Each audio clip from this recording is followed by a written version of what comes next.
What happens when a casual sit-down with a comedian turns into a verbal minefield? The lights are warm, the set feels like a cozy living room, and the mood starts off playful. But when Prince Harry joins Trevor Noah on What Now, what should have been a light-hearted conversation slowly unravels into one of the tensest interviews either man has ever faced. Trevor cracks jokes, Harry snaps back, and soon the laughs are gone. What follows is not comedy, it's confrontation. The What Now set was designed to feel disarming. Soft armchairs sat opposite each other, a low table between them with 2 mugs of coffee, and a few books and lamps arranged to mimic the atmosphere of a friend's living room. Trevor Noah, with his trademark grin and smooth charm, welcomed the camera and the viewers before turning toward his guest. "Ladies and gentlemen," he began, his tone playful yet respectful. "He's a prince. He's a husband. He's a father. And he still somehow manages to get people talking every single day. Please welcome Prince Harry." Harry walked onto the set with the stiff smile of a man who knew all eyes were on him but wanted to appear unaffected. He shook Trevor's hand briefly and sat down, leaning back in his chair as if he owned the room. Trevor started with warmth. "Harry, first of all, thank you for being here. I know schedules are crazy and LA traffic can break a man's spirit. You survived, so congratulations already." A ripple of laughter floated from the crew off camera, but Harry didn't join in. "It wasn't that hard," he replied curtly. "I've dealt with worse than traffic." Trevor chuckled, keeping the mood light. "Fair enough. Though personally, I think LA traffic is a form of medieval torture. But let's start here. Life in America. You've been here a few years now. How's it treating you?" Harry tilted his head back slightly, a smirk tugging at the corner of his mouth. "How's America treating me? I think the real question is, how am I treating America? And I'd say I've elevated the place." Trevor's eyebrows shot up in mock surprise. "Wow, elevating an entire country, huh? That's a big claim, man. Usually, I'm just happy if I elevate my Uber driver's mood." Harry's smirk didn't soften. "I'm not joking. My presence alone brings attention, headlines, and influence. That's the reality." The air shifted slightly. Trevor nodded slowly, as though giving Harry space to walk his statement back. Instead, Harry leaned forward. "Okay, so let's talk family life here. Morning routines, school drop-offs, all that normal stuff people like to hear about. What's that like for you?" Harry gave a dry laugh. "Normal? There's nothing normal about my life, and honestly, I don't think people need to know how I take my kids to school. That kind of question is just tabloid-level fluff." Trevor held up his hands in surrender. All right. No carpool stories.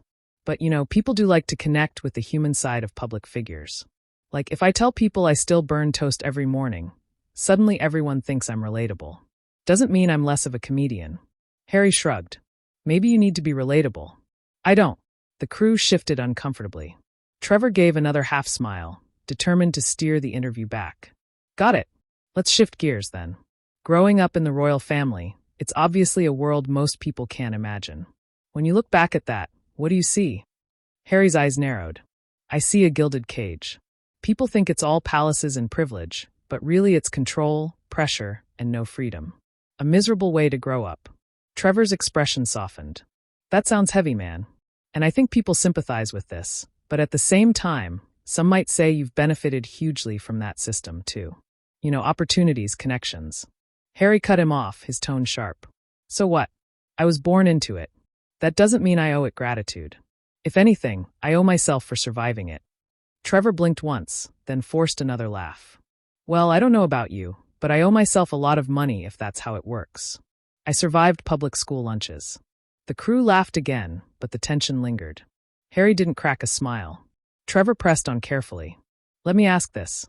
Your mother, Princess Diana, she was beloved for her openness. Do you ever feel that same responsibility to be open with people who look up to you?" For the first time, Harry's smirk hardened into a glare. "Don't compare me to her. I'm not living to be some saint for the public. I'm not here to please anyone. If people don't like me, that's their problem." The temperature in the room dropped. Trevor leaned back slightly, his easy humor tempered now with caution. "All right, that's a strong answer." He shuffled his cards and looked at the camera with a practiced smile, but in his eyes there was a flicker of something else. Concern, maybe even irritation. As the first segment wrapped, Trevor thanked Harry for his candor, though the words sounded less sincere than usual. Behind the smiles, the atmosphere was charged. The living room set no longer felt like a cozy hangout. It felt like the opening round of a heavyweight fight, and the gloves had barely come off. The cameras rolled back in after a brief cutaway. The cozy set bathed once again in warm light. Trevor Noah clasped his hands together with his familiar, stage-ready smile, though behind his eyes there was the unmistakable glimmer of someone navigating treacherous waters. "Welcome back to What Now? We're still here with Prince Harry," Trevor began, his tone smooth but tinged with caution. "And I have to say, man, you don't hold back. Which is good. My audience likes honesty. You should see them when I try to lie about being taller than The Rock. Doesn't work." The crew chuckled politely. Harry, however, simply leaned back in his chair and shrugged. "I've never needed comedy to make myself worth listening to." The smile on Trevor's face froze for a fraction of a second before he recovered. "Right. Good thing I do then, otherwise I'd be unemployed." He set the joke down gently and moved on. "So, let's talk about your life here in the States. You've mentioned finding peace in California. What's a typical day like?" Harry scoffed. "Typical. Again with that. My days aren't typical. I don't wake up worrying about paying rent or catching a bus. I'm not living like everyone else. And frankly, I don't see why I should pretend that I am." Trevor tilted his head, the joke forming almost automatically. "Okay, so what you're saying is if you were on a bus, the bus would need to bow to you before moving." The crew laughed loudly, grateful for the levity. Harry didn't even blink. "If I were on a bus, it would probably make headlines. That's the reality of being me." Trevor's smile dimmed again. He leaned forward, trying a softer approach. "I hear you, but don't you think part of why people tune in to conversations like this is to see the ways you are like them? Like, we all know you're not hopping on the subway every day, but people still want those small human details." Harry waved his hand dismissively. "People want too much. They think they're entitled to every scrap of my life. That's why I left Britain. Constant intrusion. I'm not here to feed curiosity. I'm here to talk on my terms." The tone was colder now, sharper, and Trevor sensed the mounting chill. He shuffled his cards and tried another pivot. "All right, let's go bigger then. When you look at the monarchy today, what do you see? Tradition, history, maybe something that still has meaning to the people of the UK." Harry leaned forward, his voice dripping with disdain. "What I see is an outdated machine, a monarchy built on archaic rules and meaningless rituals. They dress it up as duty, but it's control. It's suffocating." Trevor pursed his lips and nodded slowly. "That's heavy. But, there are people who would argue that you benefited from that same machine. The education, the protection, the platform." Harry cut in sharply, his tone nearly condescending. "Benefited? That word gets thrown around far too easily. I didn't ask to be born into it. Any so-called benefit was just the leash being gilded." The crew's quiet shuffling grew more noticeable. Trevor gave a nervous laugh, trying to ease the tension. "Well, for the record, if anyone wants to put me on a leash with gold, I'd like it to at least be 24 carats. The joke landed weakly this time, the laughter more forced than genuine. Harry crossed his arms, unimpressed. Trevor pressed on, trying again. "Let's talk about family. How's Megan? How are the kids? I know people are curious." Harry snapped almost instantly. "People are always curious. Too curious. My wife is fine. My children are fine. And frankly, I don't think their well-being is anyone's business but ours. The idea that I need to perform my family life for an audience is absurd." Trevor held up a hand. "Fair enough. I get that. I mean, even I try to keep my mom out of my stand-up routines, though she sneaks in anyway. But let me ask, you don't think there's value in sharing just a little bit so people feel connected?" Harry leaned in, his eyes narrowing. "Connected? That's not what they want. They don't want connection. They want access, and I refuse to give it." The silence that followed was tense, heavy. Trevor shifted in his seat and tried one more light jab. "Man, if this interview was a Tinder date, I think you just swiped left on the whole world." The room chuckled, but Harry shook his head slowly, lips curved in a smirk. Maybe the world deserved it. That answer sucked the laughter right out of the room. Trevor exhaled, tapping his cards against his knee. He could feel the mood curdling. The casual vibe he'd worked so hard to maintain was slipping, and Harry seemed intent on burning through every ounce of goodwill. "Okay," Trevor said at last, his voice steady but quieter now. "Let's shift again. Your mother, Princess Diana, she was admired globally for her openness, for her willingness to be vulnerable. Do you feel like you carry any of that legacy with you?" Harry's eyes flashed. I'm tired of being compared to her. Everyone wants to put me in her shadow or measure me against her. She lived her life. I live mine. Stop trying to make me her replacement. Trevor hesitated, his tone cautious. I wasn't trying to. Harry cut him off again, his voice rising. That's all anyone ever does. They talk about her as if I'm some copy, as if my choices should mirror hers. I'm not her. I don't owe anyone the comfort of that comparison. The crew exchanged uneasy glances. Trevor swallowed and nodded, maintaining his composure. All right, that's clear. Let's move forward, then. But the warmth was gone now. Trevor's jokes couldn't land. Harry's answers cut like blades, and the cozy set felt colder by the minute. Viewers at home weren't seeing a candid conversation anymore. They were watching a clash, a slow-motion train wreck with no brakes. And somewhere deep down, Trevor Noah knew the storm was just getting started. The tension in the studio could be sliced with a knife. The cozy living room set no longer looked inviting. It felt claustrophobic, like two men boxed into an invisible ring. Trevor Noah, still holding on to his trademark grin, shuffled his cards as though the next question might unlock a softer version of his guest. But Harry had already made it clear. Softness wasn't on the table tonight. Trevor leaned back and clasped his hands. Okay, let's try this a different way. A lot of people see you as someone who broke away, who redefined what it means to be part of the royal story. Do you think of yourself as an outsider now? Or are you still tied to that world in some way? Harry gave a dry laugh, no humor in it. Tied? The only thing I'm tied to is people like you asking me about it over and over again. I left. I don't look back. It's everyone else who can't let it go. Trevor tilted his head, taking a breath before replying. That's fair. But from the outside, it seems like you're still very engaged. Interviews, books, Netflix deals. Some might say that's still looking back, just with a bigger paycheck. A smirk tugged at Harry's lips. Oh, is this the part where you pretend to be clever? Because I've heard this recycled line 100 times. If you think making use of my platform is the same as clinging to the past, maybe you need better material. The dig landed harder then. Harry intended, or maybe exactly as hard. Trevor chuckled, though his smile falters at the edges. Better material, huh? I'll pass that on to my writers. But just to clarify, you don't think using your royal name while condemning the monarchy is a contradiction? Harry crossed his arms. I think people should stop being obsessed with contradictions. Life is complicated. I don't need to fit into your neat little boxes, Trevor. Still calm, Trevor spread his hands. No neat boxes here. Just a guy with questions. Speaking of complicated, your kids. Everyone wonders what kind of upbringing you want for them in America. Do you want them to feel part of that royal tradition or cut off completely? Harry's jaw tightened. My children aren't a talking point for your show. They're not tabloid fodder. The fact that you even ask proves how broken this whole system is. Trevor held up his palms in mock defense. Hey, I'm not the tabloids. I'm just the guy in the armchair across from you. And people aren't asking to spy on your kids. They're asking because they admire you. They admire Meghan. They want to know how you see the future. Harry's voice turned sharp. Admiration. Spare me. The public doesn't admire. They consume. And I'm not here to serve them anymore. The air thickened.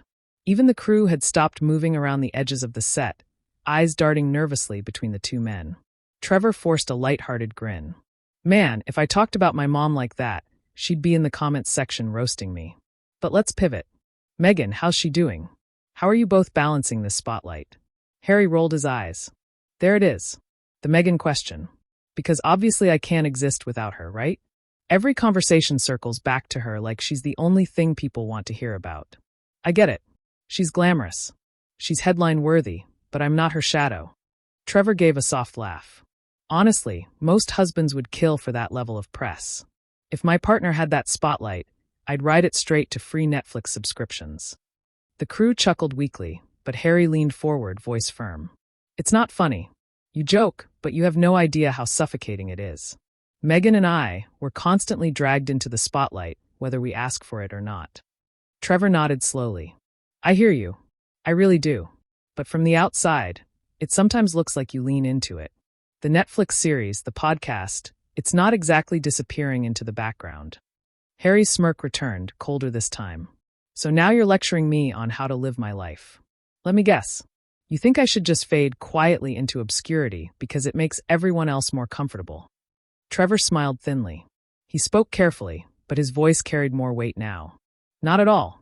I just think when you say you want privacy, but keep making public appearances, people get confused. That's not me being judgmental. That's me reflecting what the audience is already thinking. Harry leaned back, folding his arms tightly across his chest. The audience can think whatever they want. I don't owe them clarity. I don't owe them anything. That statement landed like a slap. The air conditioning hummed audibly in the silence that followed. Trevor glanced toward the camera room, then back at Harry, the joking mask slipping further. You know, Trevor said lightly, though his eyes had hardened.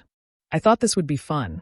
A little banter, some laughs, maybe even a few surprises. Instead, it feels like I walked into a royal press conference with barbed wire around it. Harry didn't flinch. Maybe that's because you came in expecting me to play along. I don't play games anymore. Trevor leaned forward, setting his cards on the table. His voice was still calm, but his tone carried a warning edge. It's not a game, man. It's a conversation, and right now it feels like you're daring me to turn it into something else. For a heartbeat, neither man spoke. The room felt smaller, darker, as if the walls themselves were leaning in. Harry's lips twitched into a faint smirk, as though he were daring Trevor to push further. Trevor sat back slowly, crossing his legs. The smile was still there, but the warmth behind it had cooled. All right then, he said softly. Let's see where this goes. And with that, the storm clouds over the what now set darkened, promising an explosion that no amount of humor could diffuse. The room had become electric, each word charged with unspoken fury. Trevor Noah's usual rhythm, playful banter wrapped in charm, had long since drained away. Across from him, Harry sat like a coiled spring, his expression unreadable but sharp enough to cut glass. Trevor adjusted himself in his chair, leaning forward. His voice, calm but weighted, carried through the silent studio. All right, Harry, let's strip away the pretense. You've sat here for nearly an hour giving short, biting answers to simple questions. And you know what? I've let it slide. I crack jokes. I smooth things over. But I'm starting to wonder, why did you even agree to this conversation if all you wanted was to sneer at it? Harry smirked, leaning back with crossed arms. Because maybe I'm tired of everyone thinking they're entitled to my soul. Every time I sit in this chair, people want raw confessions, dramatic revelations, or some neatly packaged story. I'm done playing that role. Trevor raised his brows. You call this done? This isn't honesty, Harry. It's hostility. I asked about your family, your kids, Megan, your future. You turned every one of those into a weapon. That's not pushing back. That's pushing people away. Harry's voice sharpened. Maybe people should be pushed away. They've done nothing but criticize, judge, and feed off me like vultures. The monarchy, the press, even so-called interviewers who hide behind jokes. It's all the same circus. Trevor's smile thinned until it was almost gone. A circus, huh? That's rich coming from the guy who keeps selling tickets. The books, the shows, the docuseries, you built the tent yourself. Don't act like you're trapped in it. The crew shifted nervously, eyes darting between the two men as the temperature in the room seemed to rise. Harry leaned forward now, his voice low, almost a growl. You don't get it. You've never lived it. It's easy to sit there with your jokes and charm, pretending you understand. But you don't. None of you do. Trevor's jaw tightened, his patience finally fraying. He set his cards aside and clasped his hands together. You know what, Harry? You're right. I don't understand what it's like to be born into that world. But I do understand something else. Decency. And tonight you've shown none of it. Harry's smirk faltered for the first time. Excuse me. Trevor's voice rose, not in anger, but in firm conviction. You've sat here. The world owes you respect while you show none in return. You belittled every question, dismissed every topic, and carried yourself like a spoiled kid who thinks the world is beneath him. And frankly, I've had enough. The words hit like a hammer. The silence that followed felt almost heavy, as if the air itself had been sucked out of the studio. Harry blinked, visibly caught off guard. Trevor pressed on, his tone cutting but steady. Thought maybe this was just nerves, or maybe you were having an off night. But no, this is arrogance, pure and simple. And if you think this is how you honor your mother's memory, or how you build a future for your kids, you're wrong. You're not tearing down walls. You're just burning bridges. Harry's face hardened, his voice rising for the first time. How dare you? Trevor didn't flinch. He leaned forward, his eyes locked onto Harry's. No. How dare you? You came into this space, into my show with nothing but contempt, and I was ready to laugh it off, to give you the benefit of the doubt. But this isn't wit or courage. This is childishness dressed up as rebellion. Harry's fists clenched on his lap, but Trevor kept going. I've interviewed presidents, actors, activists, people who face storms bigger than most of us can imagine, and every one of them sat here with grace. You sit here dripping disdain, acting like you're too good for the chair you chose to sit in. That's not strength, Harry. That's weakness. The cameras rolled silently, capturing every moment. The crew barely breathed. Harry stood suddenly, his chair scraping against the studio floor. If this is what your show is, then I want no part of it. His voice was sharp, trembling slightly with anger. I don't need to sit here and be lectured by a comedian pretending to be a journalist. Trevor rose as well, though far calmer. He didn't match Harry's anger. He didn't need to. His words landed with the quiet force of truth. Then leave. Because the one thing this show won't do is enable arrogance. Not yours, not anyone's. Harry's jaw worked, his face red with fury. Without another word, he turned sharply and stormed off the set, his footsteps echoing in the stunned silence. The camera stayed trained on the empty chair he left behind. Trevor exhaled slowly, then turned to the camera.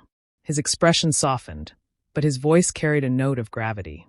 Ladies and gentlemen, I don't know what you expected from tonight, but I doubt it was this.